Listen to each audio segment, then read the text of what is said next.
G'day everyone, welcome back. Alright, well, this is the third episode in the rebuild of my cruise craft seameter 600. If you saw the last episode, then you know we got this big old girl running, and I said at the end of that I was going to put it up on Marketplace and, you know, move it on. Well, that's where we're going to start this episode. So I found a buyer for it. He's going to come and get it, and we got to get it off the transom and sitting on the stand and ready for him to collect. So that's where we're going to start, but the majority of this episode is going to be all about in there. So we've got finished grinding to do to get it prepped. We're going to do we're going to do stringer repairs. It's sort of gone a few different ways in my mind since the first episode, where I went through a couple of scenarios, so I sort of figured out what I'm going to do there. So we're going to do stringer repairs, we're going to do some strengthening, we're going to lay a fair bit of glass to effectively reinforce the floor, and we're going to start the prep work and the glass layup for the fuel tank, for the integral integral fuel tank. So I've got the glass and all the proper resin and everything for that, so that's what's going to happen. If we really happen to get going really good, then we're also going to try and do some expanding foam in the floor. One correction I will make on that first episode, and I got pulled up for it twice: the expanding foam does not increase the buoyancy of the boat. There you go. I was wrong there. So anyway, it does increase the potential buoyancy. So if it capsizes and fills with water, the foam will stop it taking on excess water, and the hull should float even though it's upside down. So either way, still doing it. We're going to do the expanding foam, as I said. I think primarily it will be, I'm interested in the noise reduction for it, and also it'll complement my materials I'm going to use for the floor quite well, which we'll go through all that in this episode. But yeah, to start with, we're going to get that off the transom and onto the stand so we can actually get the boat off the trailer. That's the next thing that's going to happen in this episode as well. It's too high for me working on at the moment. It's a pain in the butt, and I've also got to repair the trailer. So what we're going to do, that's going to come off. I've got an engine lifting crane, and I've also got a big gantry that we can set up over the boat. We're going to use both of those things to lift the boat up, and I'm going to drive the trailer out from under it. I've got some tyres here I can sit the keel on, and then we're going to prop the sides, and then at least it'll be nice and low to the ground, much easier for me to work on, and then we can start hooking into the glass work. So righto, without further ado, that's going.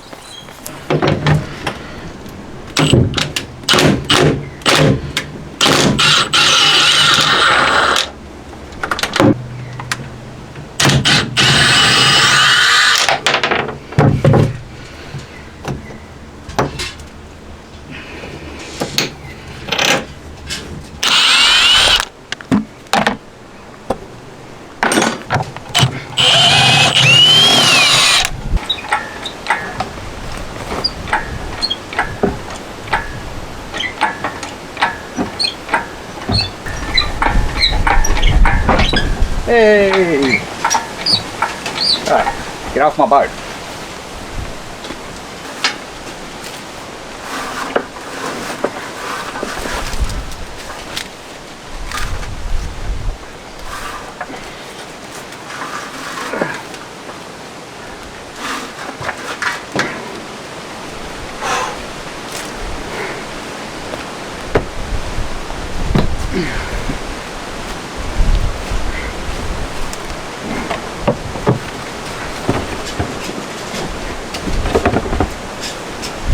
How much better does that look?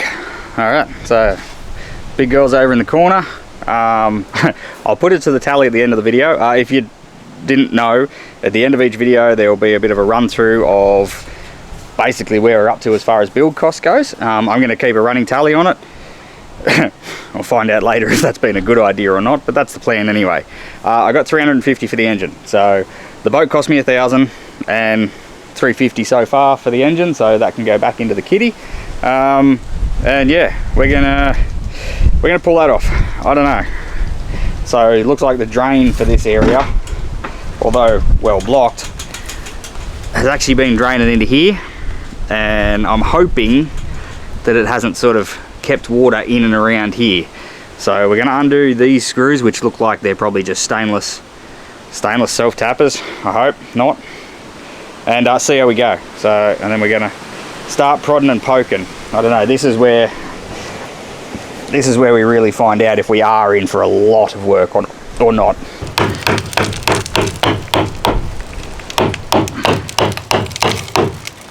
Come on. There we go. All right.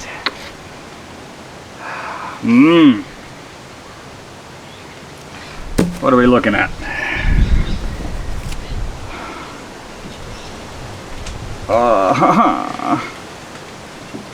Oh. Shit.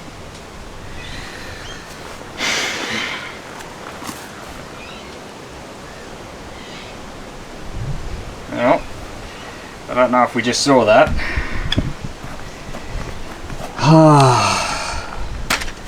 Thanks to that bit of plastic.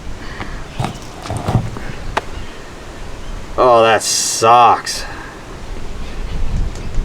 That means I'm doing a transom. There's no way around that now. That's just... actually, that's an old drill hole. That's an old... yeah, okay. So they've put... that's through. That's a through. What's that? What's that then? Oh, actually, sorry. Never mind. They're actually cores that they've put in there. They're like bits of dowel. Okay. So what's... oh, actually the wood outside of the bits of dowel.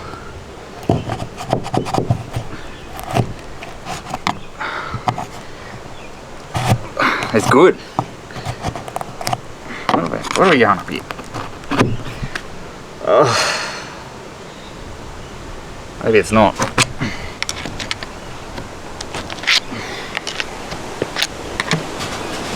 No, it's soft. It's soft everywhere. Made the call. This strip's coming off.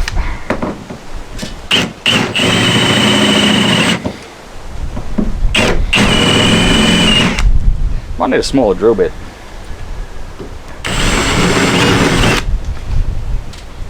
Maybe not, we'll see.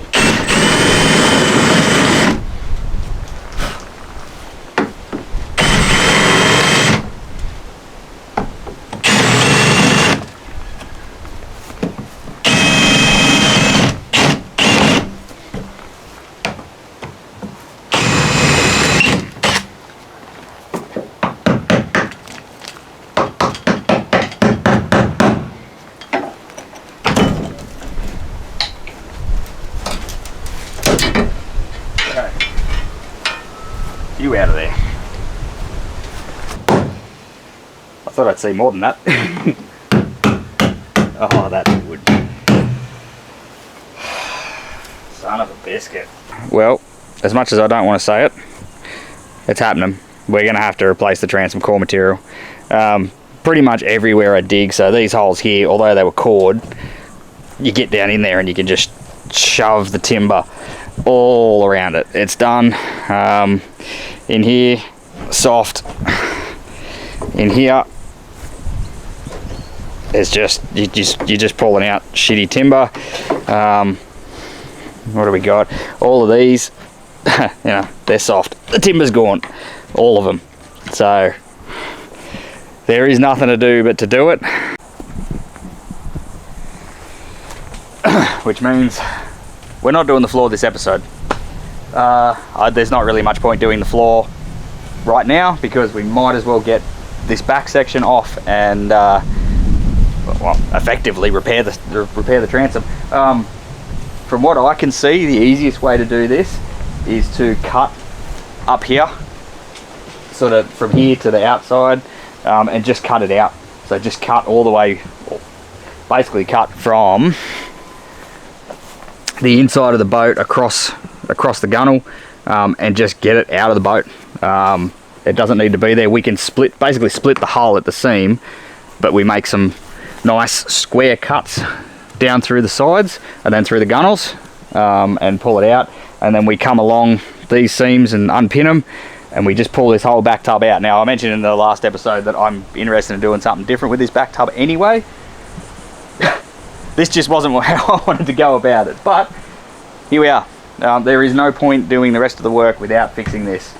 I knew it was a possibility, so anyway, like I said, nothing to do but to do it. So let's mark it all up.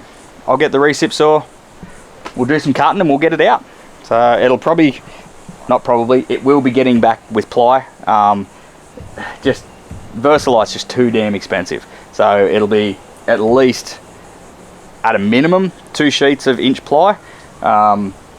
So, and then multiple layers of glass in between. I'll probably laminate. I'll do a laminate in between the layers of ply as well. So we'll go inch ply, laminate of whatever, 2 or 3 sheets worth of chop. Another sheet of inch ply, laminate, put it in, bog the crap out of it with reinforced resin, and yeah, that's what we got to do. No, it sucks, but it'll be better than ever when it's done. So, here's the question. Do we put a pod on it? Or at least some hull extensions? I don't know. I might do some research before I bust the saws all out, just to make sure that the lines are going to work. But now we are pulling transom material. Do we build a custom pod for it and hull extensions?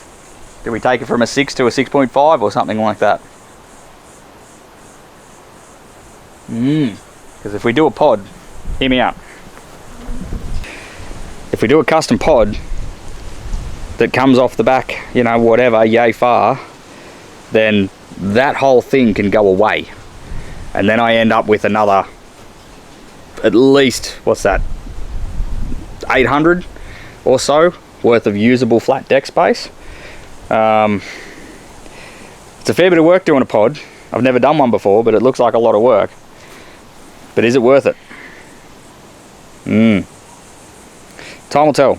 Let me do some research and some contemplation, and then we'll figure out our next steps, and we'll get to work. Before we get too much further, I am still going to get it off the trailer.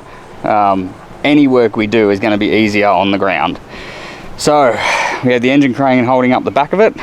It's off the bunks, and it's just sort of sitting on the rollers. So as I come forward, it's kind of going to want to lift the bow as it goes, just the way I've got it all sort of laid out. There's not much I can do about it. I'm just going to hope it doesn't pull the engine stand over as I go.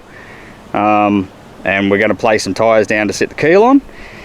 And then once we get the trailer out from under it, we're obviously going to chock the sides of it and get it to sit nice and plumb. And yeah, but the first step is, let's see if we can even get the trailer out from under it.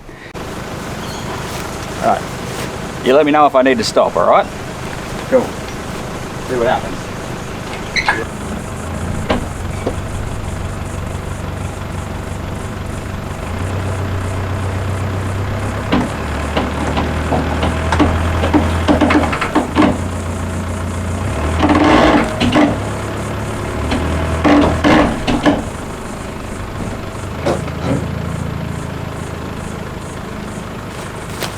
Seems like a fail straight up, doesn't it?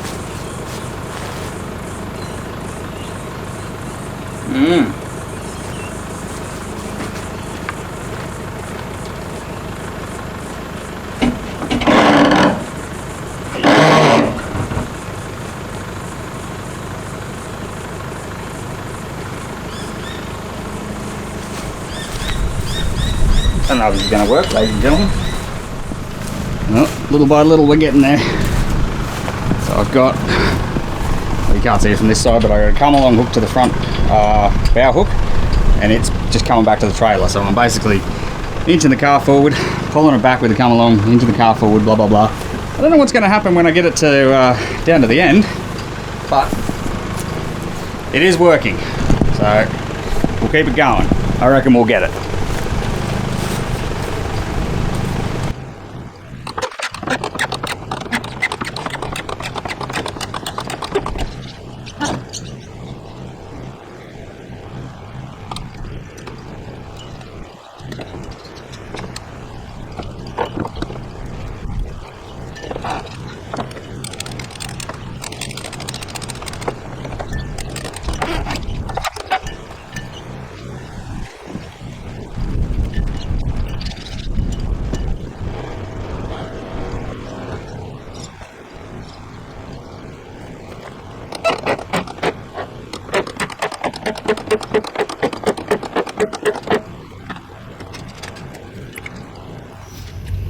All right, back on the phone again.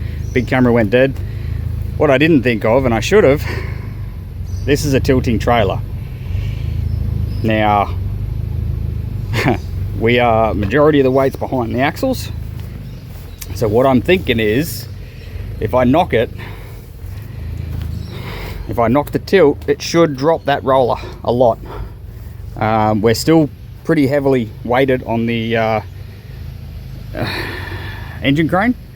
So I'm thinking if I knock the trailer, we'll get it to pivot and then it should come out from under it. What do we reckon? Let me put you up on the stand. This could get sketchy. Might as well catch it on video. All right, see what happens. Oh, this is dumb. Huh. That's not too bad. Well, that was an ugly procedure that did not go well at all. Don't bother leaving a comment telling me how crappy that was, because I know, trust me, if this wasn't a tilting trailer, I don't think that would have happened. I think I would have got stuck halfway and then had to try and pull it back on or something, I don't know. But anyway, it's on the ground, a tyre either side, tyre there and a tyre right at the transom. I'm going to come through and I am actually going to lift the bow up and put those two tyres sort of there and there, and then I'll block it. I've got some little bits of wood there just stopping it rocking. But yeah, that was ugly. So it's a new day and there's been some contemplation. I am going to ring and find out if adding a pod has any implications as far as whether you need like a naval architect or a marine engineer or someone like that to sign off on it. I don't know. I've only really had experience in the automotive world, and in that instance, yes, you really do. Boats, I have no idea. So I'm going to ring, see if I can figure that out. If I do need some form of sign-off, some form of engineering, you know, whatever, because in New South Wales, these have got to get re-inspected before they can get registration.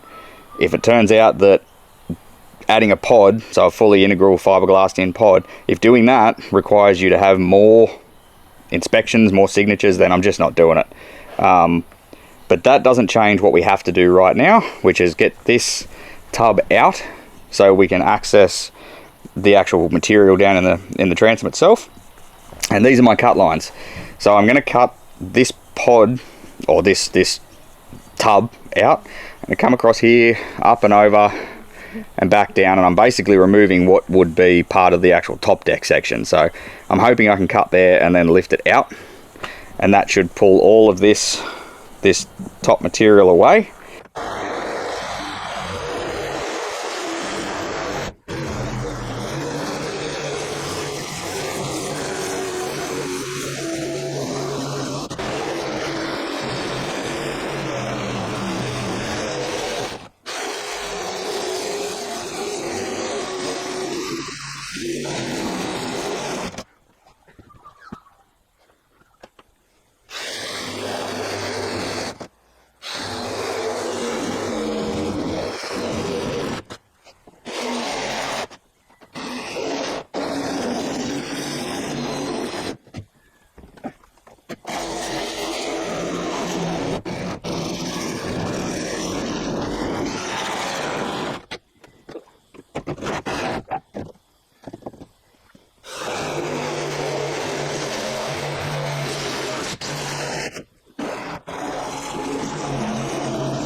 There it goes. Well, that wood's pretty stuffed. Yeah. Well, safe to say that was the right call. Far out.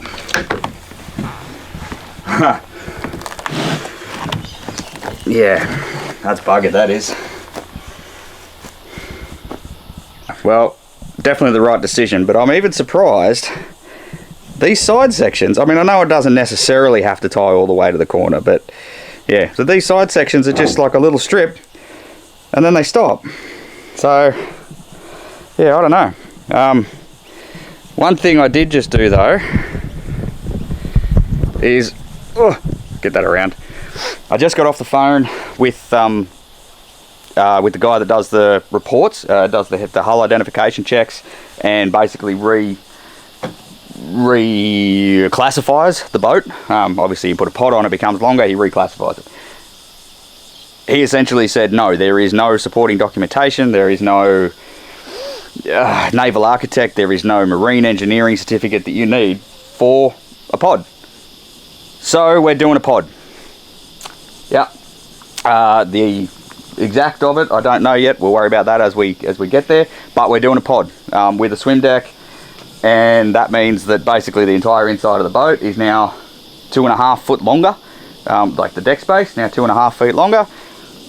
It's going to be sick. We're doing it. It's a lot of work, whatever. I'm going to keep cutting. We're going to get all this trans material out of the way. This bit of glass here is coming off, and we're just going to keep working to it, because I do have to rebuild this before I can put a pod on. And we're going to do integral stringers and things, but that's good.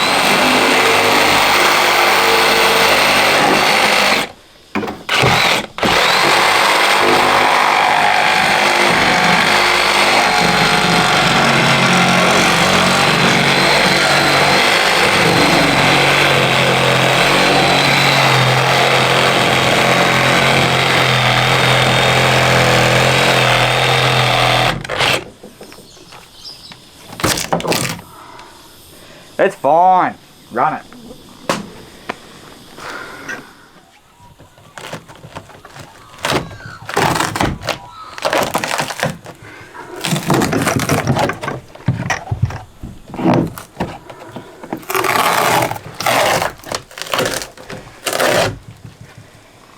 Yeah. I don't even know what I'm cutting for, actually.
Not really doing a great deal for the structural integrity of the boat.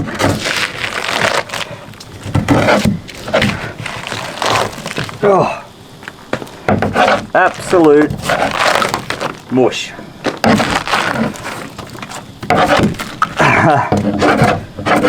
Well, if anything though, makes the prep work easy for the next step.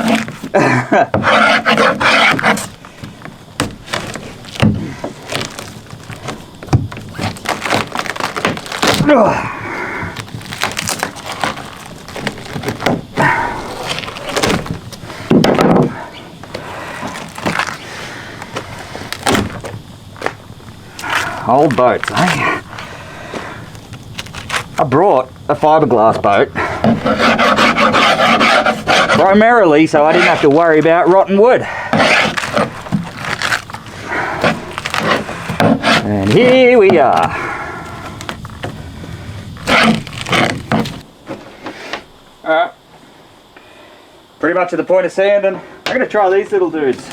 I see a lot of people use them with fiberglass, so I thought I'd give them a whirl. See what happens.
Glad to have that back again.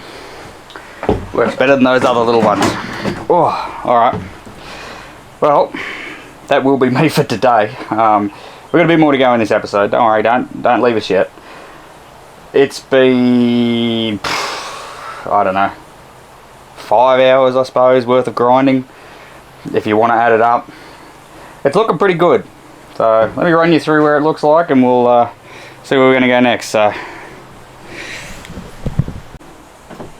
alrighty, I'll see what the sun's going to do for us, but I have ground all the way along every surface basically with that little 36 grit pad. They work really good for prepping the surface. Not so much for like bulk material. The flapper disc I think is still the winner there, but for prepping the surface ready to lay something down, that works really good, and relatively quick.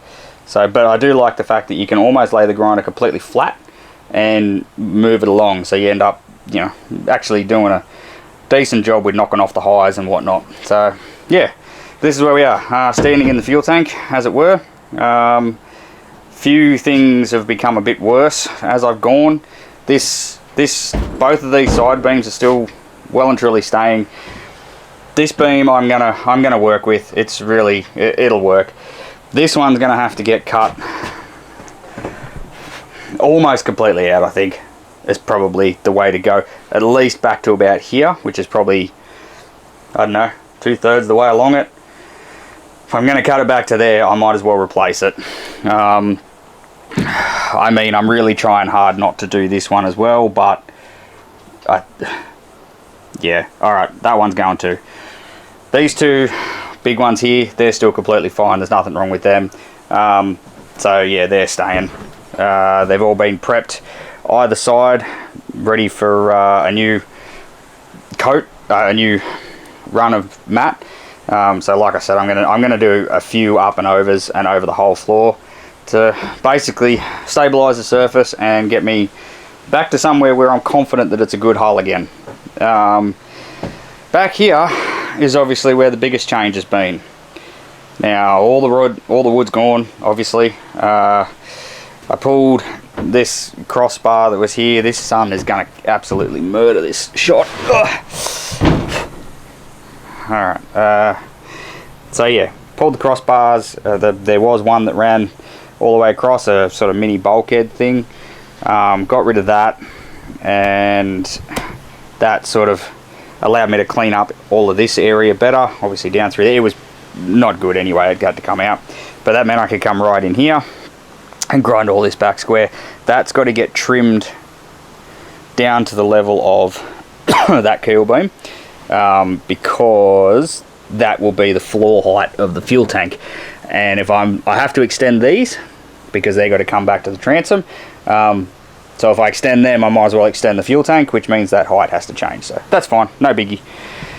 Yeah, but we're all more or less ground up, ready for something to change. Ready to actually put something back in instead of continually pulling stuff out. So that's a good feeling, but I'm not doing it tonight, or not doing it right this second, because I am stuffed and very, very itchy again. But you know, we're back here. The plan for the pod is I think I'm going to come back 600 from the base of the transom, back 600, and I'm going to mold it. So I'll go and get some melamine and actually just basically mold it. Multiple layers of glass. I'm going to have to go and buy some double bias. I think that's just a smart thing to do. It's more structural than the chop.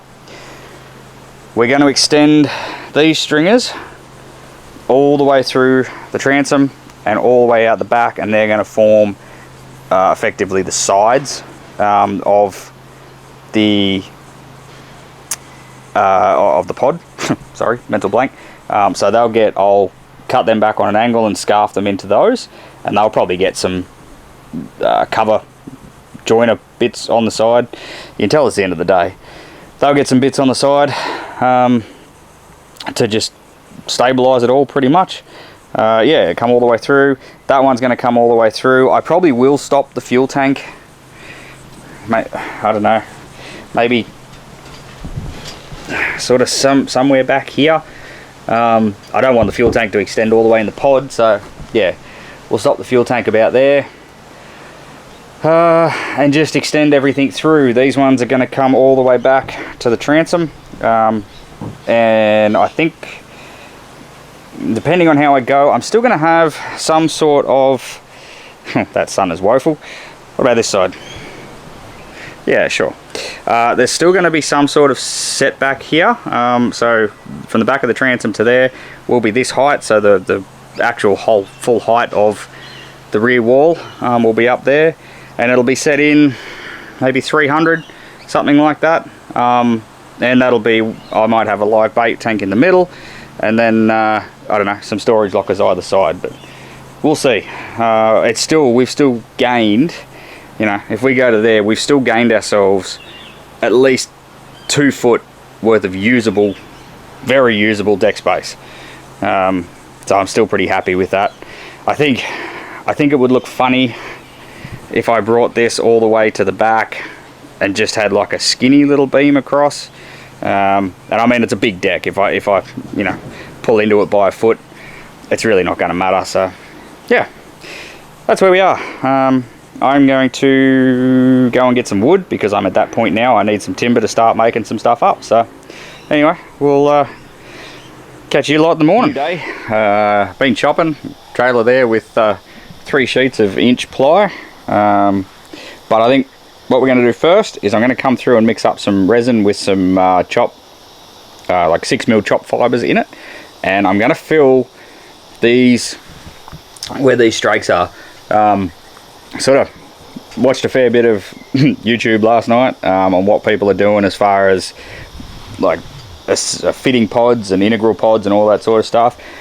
Something I did see is, because I want to lay mat down there and up over to reinforce the floor, a lot of people are filling these with like chop fiber and resin, and it makes it a lot easier to come and lay the mat. At the very least, I'll get this hard corner out. I might not completely fill it from there to there. And then we're going to come through, and I'm going to start putting a big fillet on the join there.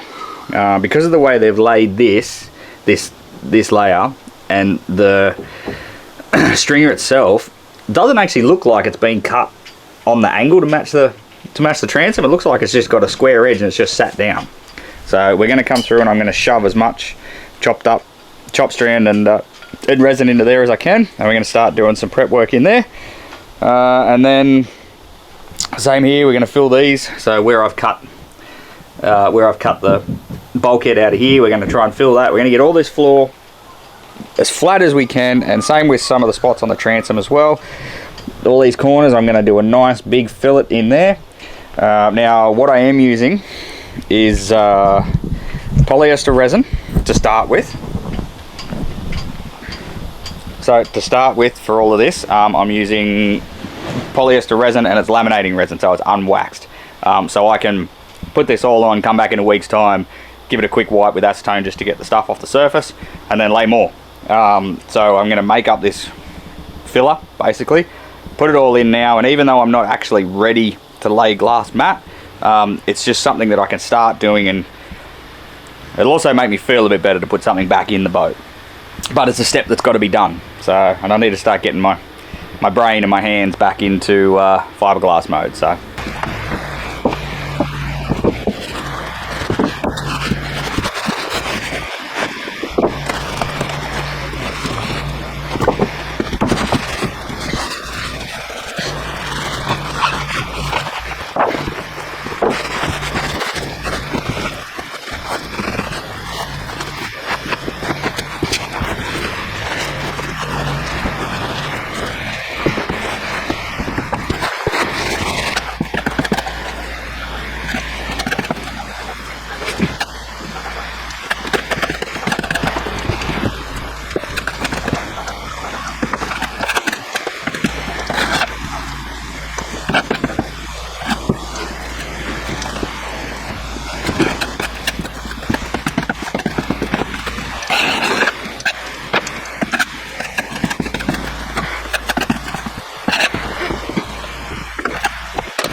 that side's all done. Took a bit. I grossly underestimated the amount of product it's going to take to fill them up. That was about 2.5 litres worth of resin, and I don't know, probably, what's a box there? Probably about 250 grams or more worth of the chop mat, the minced up mat, plus some Q-cell. So yeah, but look, it probably seems unnecessary, and look, in someone with better fiberglassing experience, it probably is unnecessary, but doing that is going to make it so much easier for me just to lay mat down and over, to not have to worry about getting in these sharp edges and things. So plus it will, you know, will add some rigidity to it. Won't turn it into a stringer, but it's still. So once that cures, unfortunately for me, because I'm using unwaxed resin, I'm going to have to hit that with a pad, a sanding disc, one of those 36 grit discs, and it's going to gum it up like a bugger. But all I got to do is just take all the furry high spots. I also went through and probably half of that stringer down the bottom, I shoved resin into it, or same mixture, whatnot. So I'm going to come through and fill that one up, and then under there. But look, in all honesty, I think that's where we're going to leave it for this episode. Trying to sit my mask down, there's nowhere that's not dusty. Pretty sad when the floor's the cleanest bit. I think that's where we're going to leave it for this episode. I would have liked to have had work done on the floor, but obviously the transom, the condition it was in, that's sort of sent us down a tangent, definitely. So yeah, next episode, I think we'll continue a little bit in the floor here, but primarily it's going to be, we're going to start setting out and building the pod. So I do have some ideas. I've been watching some videos of how other people have done them. Yeah, we're going to start cutting it and setting it up. I was going to mold it. I did watch one guy who did a really good job of making a mold for it.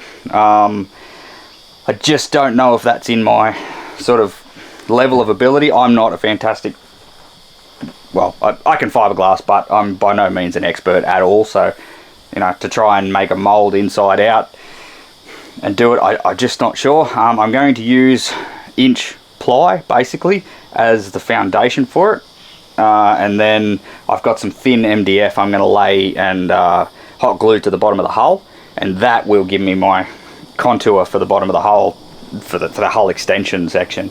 I'm thinking I'm going to go out 600, and I'm going to make the transom suitable for a 20-inch shaft engine, and I'm going to use a hydraulic jacking plate anyway. Maybe with the pod I might not, but anyway. Alright, look, just before we go, quite a few people have jumped on board with this sort of little series, the last 2 videos, so thank you very much. You know, we're nearly at 8,100 subscribers, and that's that's fantastic. I would love to get to 10. I'm going to keep doing this project, and I'm going to keep shooting these videos out. But yeah, if you like what I'm doing and you want to sort of assist in the boat from, you know, vicariously through your phone or your computer screen or whatever, go ahead and hit the subscribe button. Means a lot to me, really, on a personal level. It sort of lets me know what I'm doing is good and doesn't cost you anything. And again, it sort of helps me in the grand scheme of YouTube to maybe try and have a little bit of a go at it. So yeah, all right, well, thanks very much. Yeah, stay safe, and we'll catch you on the next one.